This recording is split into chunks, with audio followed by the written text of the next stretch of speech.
ginnaaw bañ leen nuyoo siyaare leen ñu ngi leen di jaajëfal di rafet lu baax ànd bi nga ànd ak ñun saa su ne ci liggéey bi ak yittewoo seen bi Talabul Asrar di wax ngeen gën di abonné ci seen bi tey gën di partage vidéo te di ko sem tey nag ñu indil leen ndomb gu amam solo ndomb ak tul li ko waral nag mooy jamono ji xaw na kii lool nit ñi war nañoo def ci seen wàllu yaram li jëm ci wàllum sécurité ndax violence yi bari na lool ana sécurité tul gi ndax moo koy bindee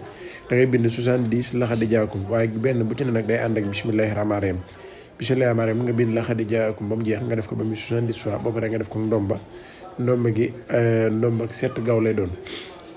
ndomba gi nag heure boo nekkee ci bu sam xel dalul rek ci ngay tëj 7 yëpp waaye bu nekkee ci jàmm ak salaam du jar ngay tëj yeneen yi mën ngaa tëj benn bi rek